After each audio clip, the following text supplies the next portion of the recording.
If we're going to be prosperous, and if we're going to be vital, we better really understand what are the things that we have, what are our assets, how are we going to build them, and what's the elephant in the room?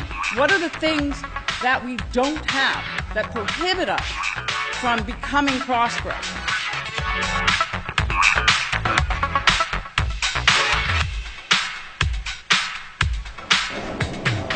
Really what people are looking for are people who are continuous learners and continually can adapt and can be smart enough but adaptable enough to learn and help position for the growing needs of the future.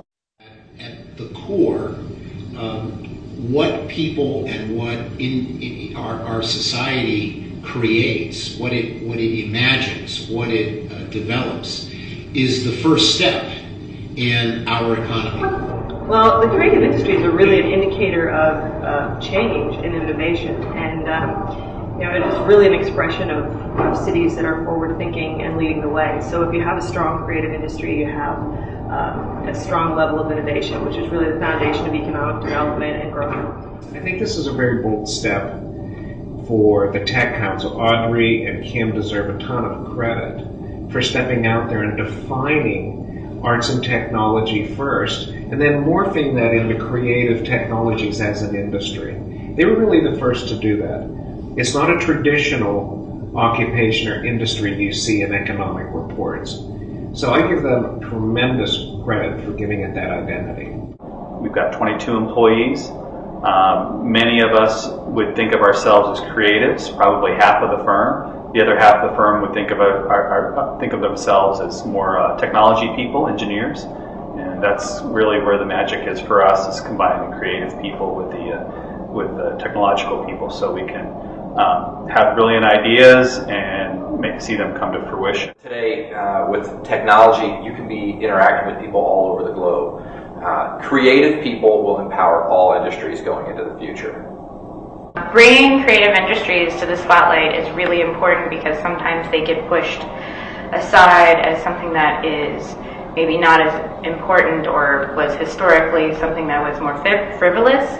With other movements like things that are happening at the D School and IDEO, I feel that it's really great that Pittsburgh is jumping on the bandwagon to help to showcase the true innovation that can come through our creative industries. Well, I'm sure it will surprise a lot of people that there's over 260,000 people involved in the creative industries in this region. That's a lot of people, a lot of employees, and it just talks about creativity is involved in everything we do.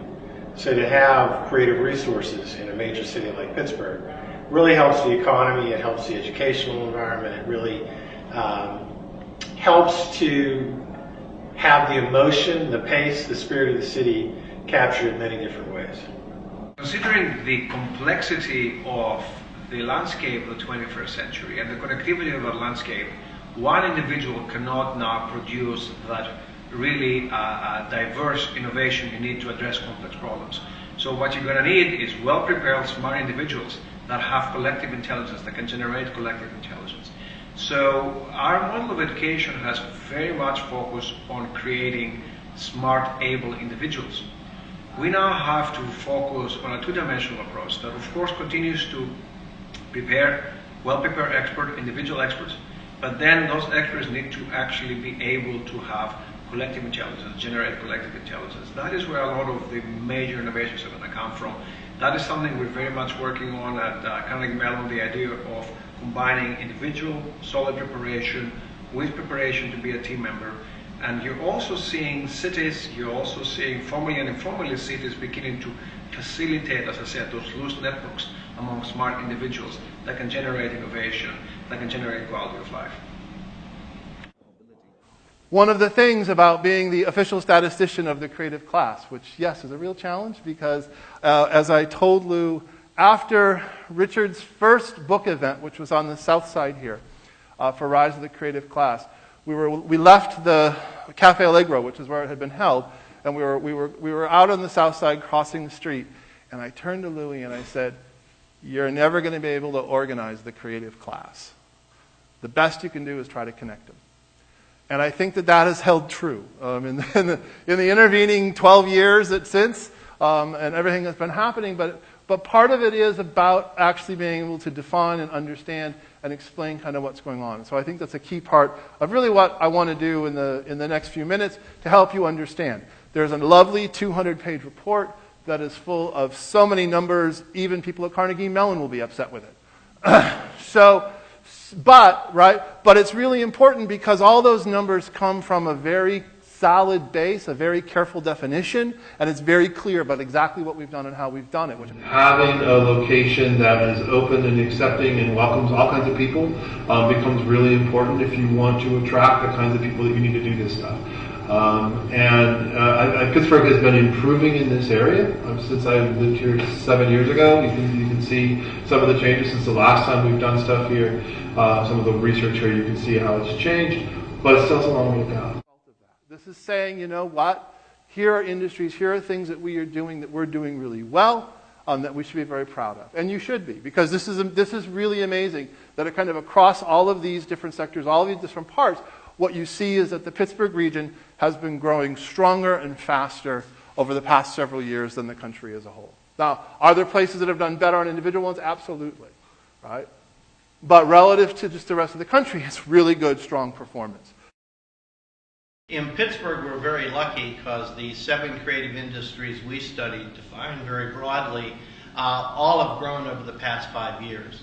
And they tend to be the glue that helps drive other industries in Pittsburgh. We looked at 20 other regions plus Pittsburgh, both what we call best-in-class peers and traditional peers.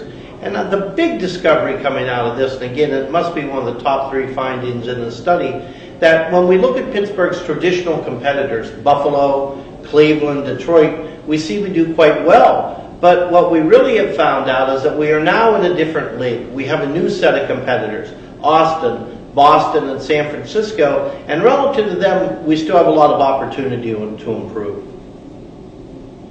What I've seen is sometimes people aren't aware of each other almost, or aren't talking, and that makes collaboration hard.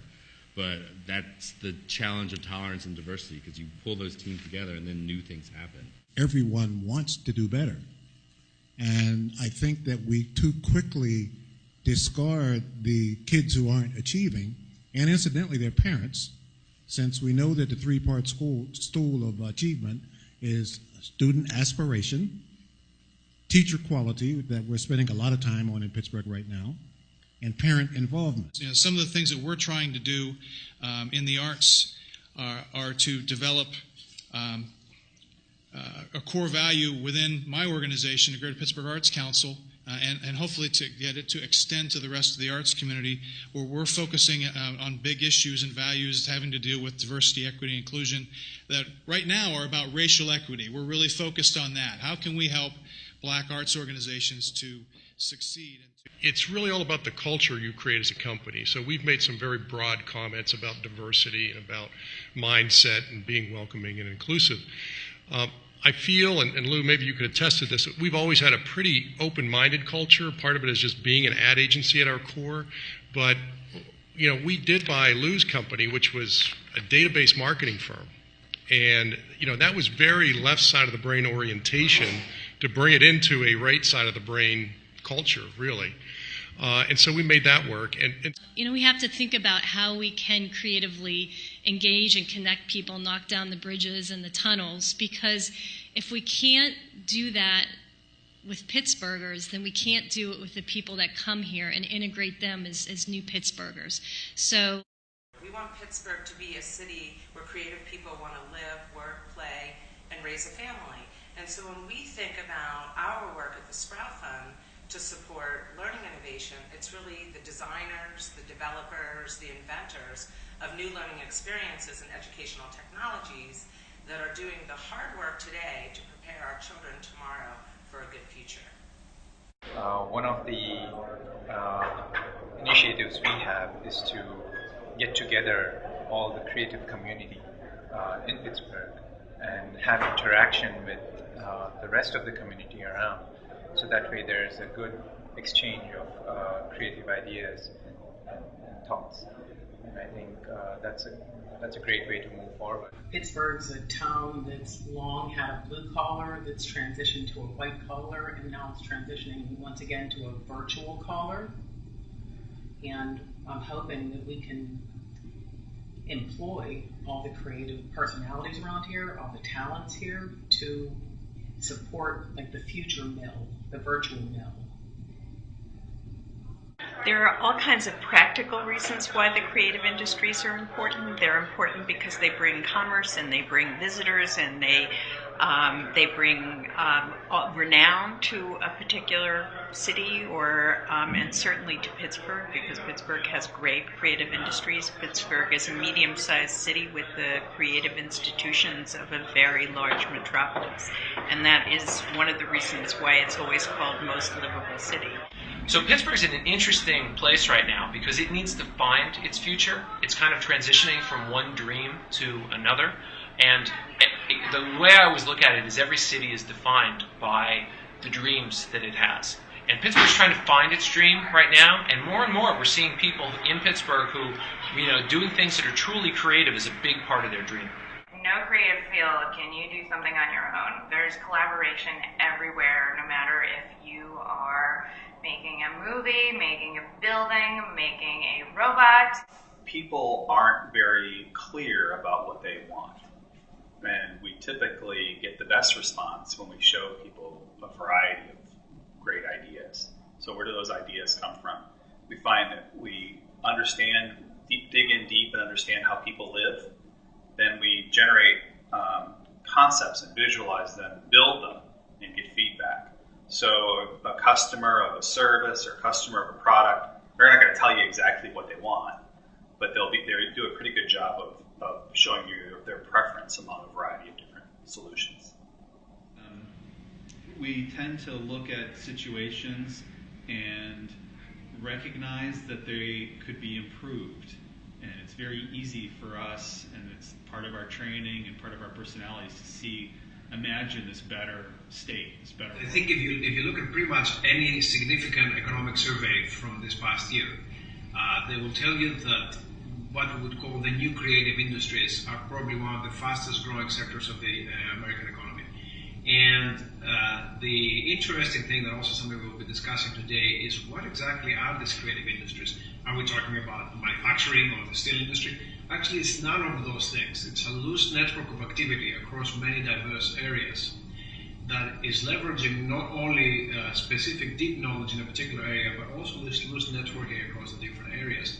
And that is allowing it to produce kind of collective innovation that is very unique to urban ecosystems that have that type of diversity that can produce this innovation. And something that's very hard to outsource, right? You either have the right ecosystem that can facilitate both the existence of deep knowledge in areas, but then also this loose networking, or you don't have it. It's not something you can just create out of nowhere. I'm like, wait a second. The exciting networking. Honestly.